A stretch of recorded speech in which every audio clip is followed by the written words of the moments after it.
Welcome to the Ordinary Doula Podcast with Angie Rosier, hosted by Birth Learning, where we help prepare folks for labor and birth with expertise coming from 20 years of experience in a busy doula practice, helping thousands of people prepare for labor, providing essential knowledge and tools for positive and empowering birth experiences.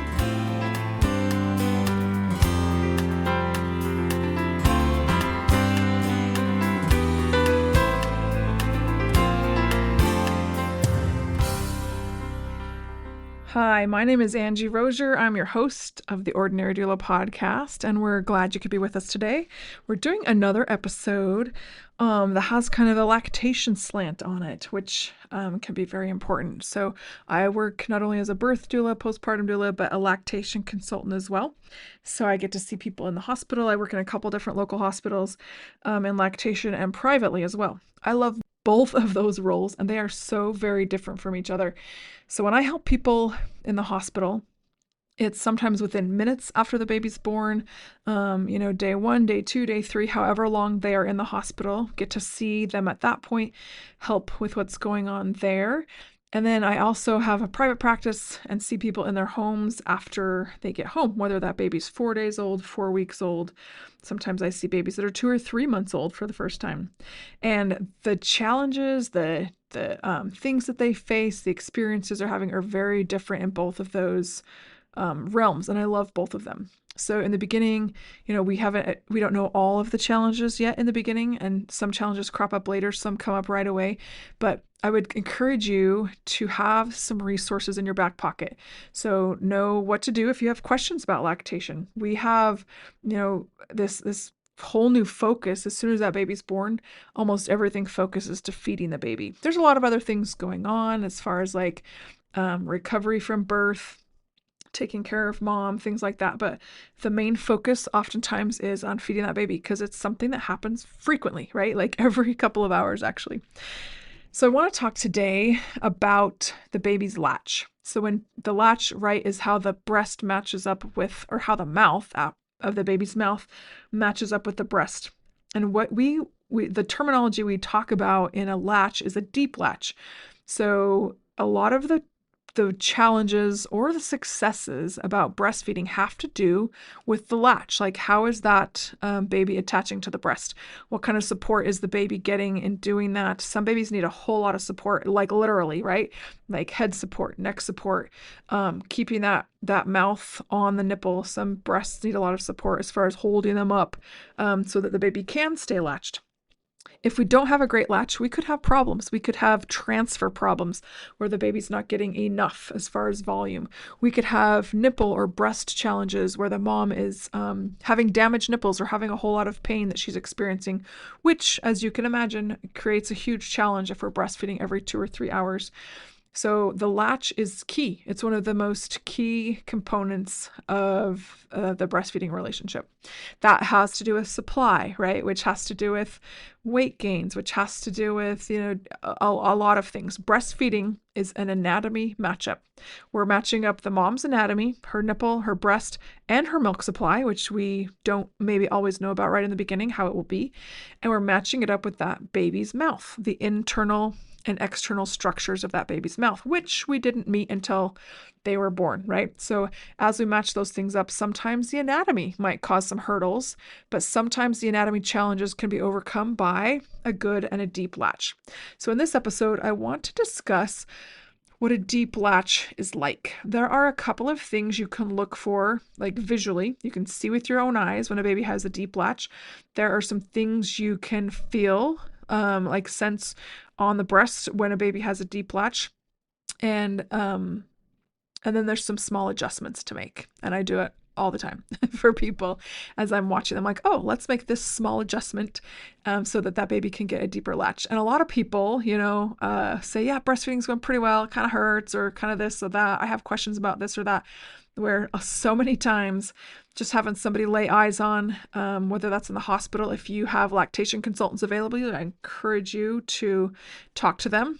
Start off strong, start off doing things as well as you can to avoid some problems down the road. But sometimes just minor little adjustments, little tweaks, little support here, a little shift there makes all the difference in the world. And if you don't know, you don't know, right? And so reach out and get that support that you need.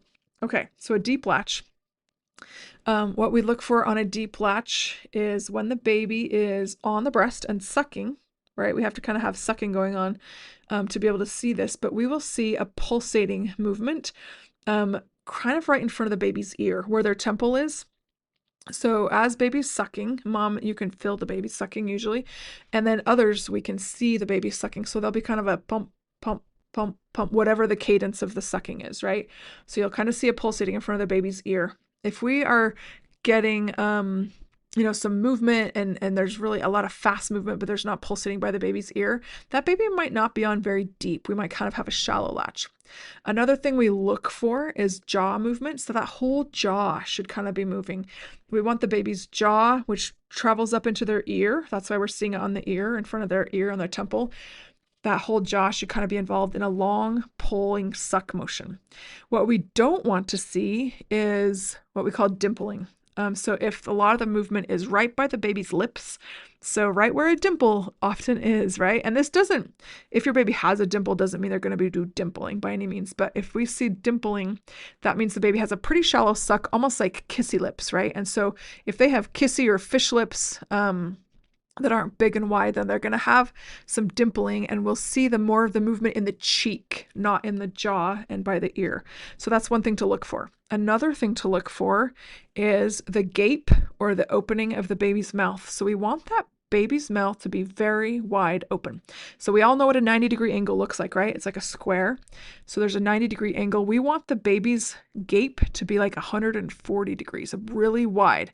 So I like to take my hand to show people. So if you like stretch your thumb and your hands as wide as you can, that's like 140 degrees. Baby's mouth should be very wide open.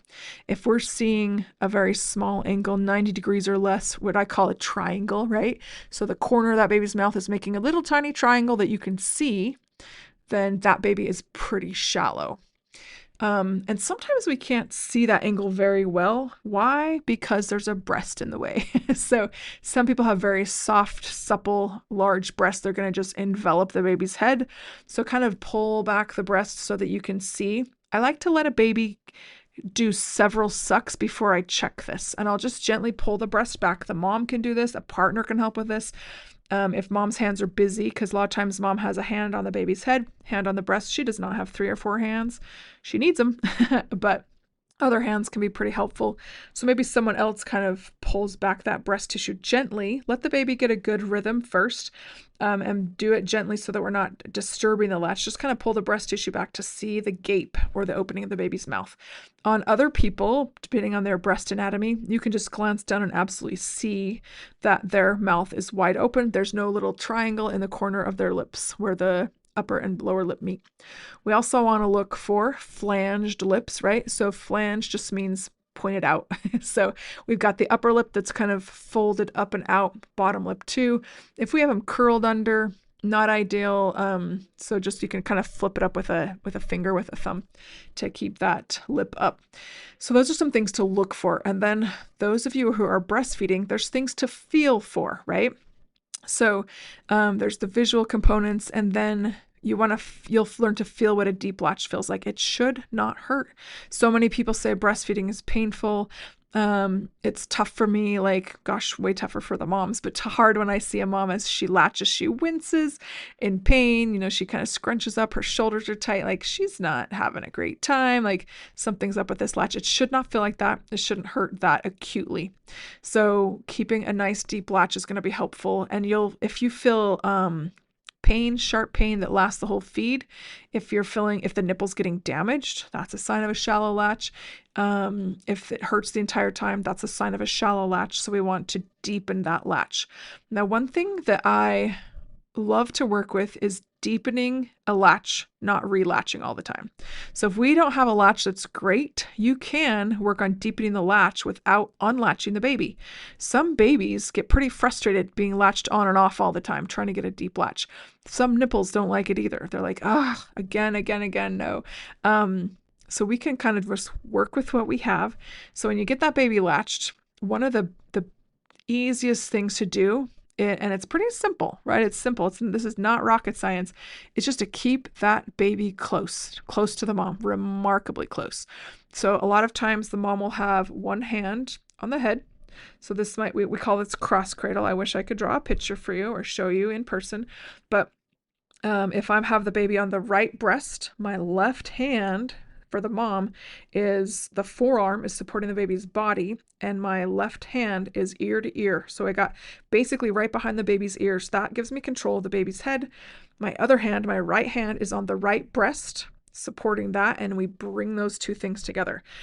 So we kind of want to, I call it whomp the baby on there and keep the baby remarkably close. Gravity works. It's a real thing.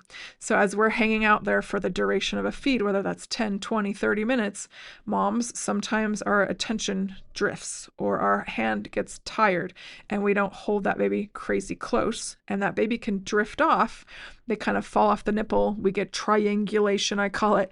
We're seeing that triangle in the corner of their mouth. They're falling shallow on the nipple. They're just sucking the nipple. They might suck away happily, but they're not deep on the ducts behind the nipple, and they're not getting milk. There's not a great transfer rate usually, and it can cause pain for the mom during that feed.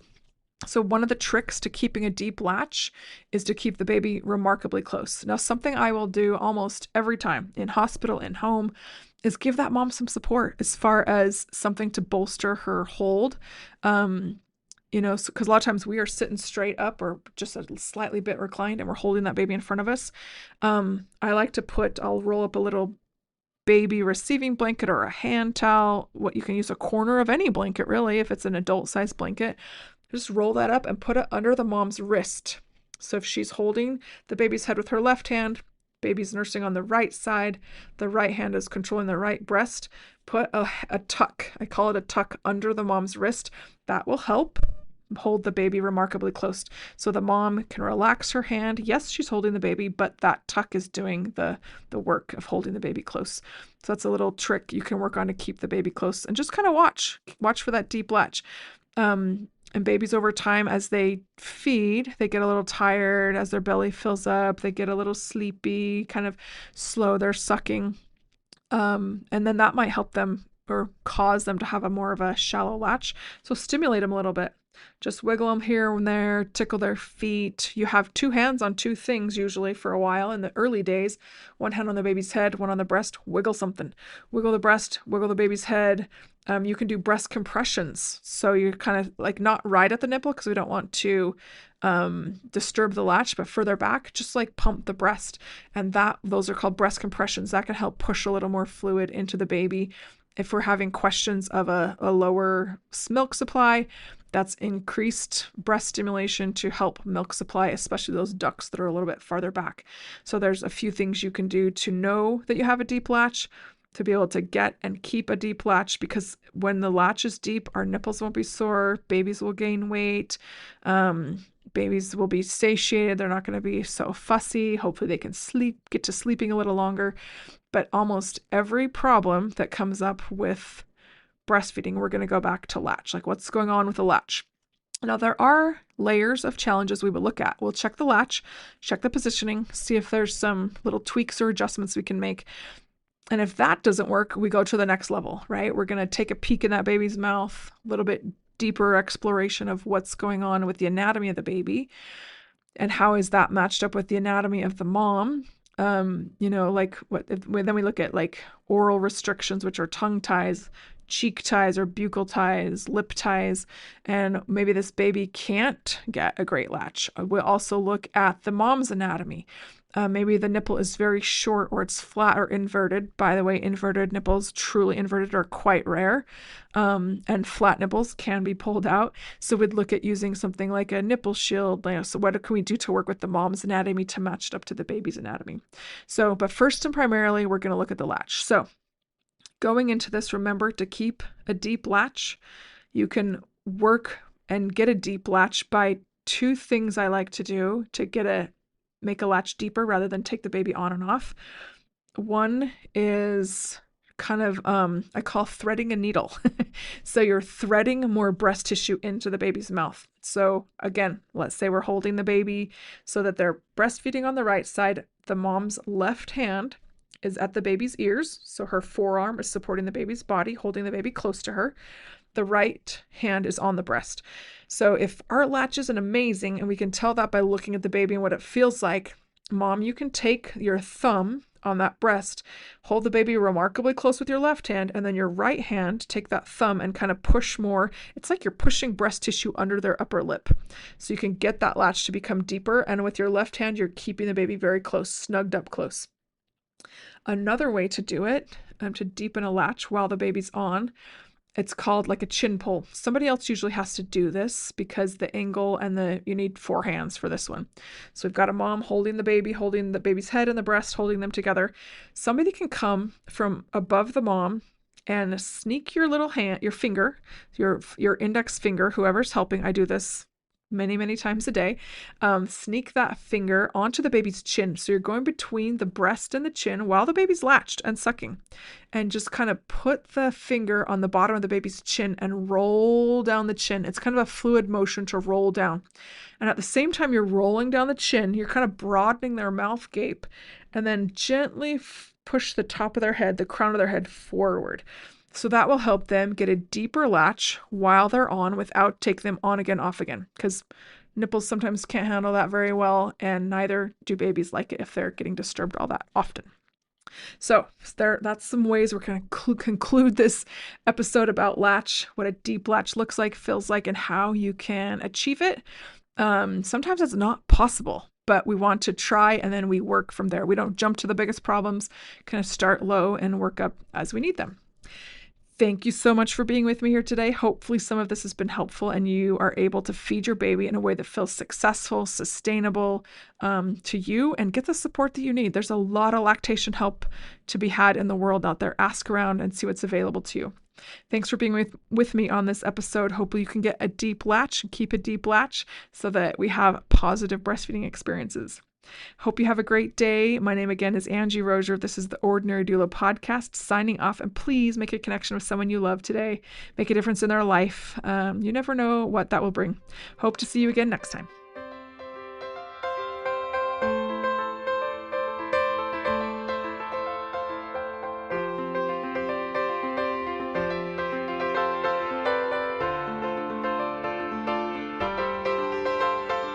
Thank you for listening to the Ordinary Doula podcast with Angie Rosier, hosted by Birth Learning. Episode credits will be in the show notes. Tune in next time as we continue to explore the many aspects of giving birth.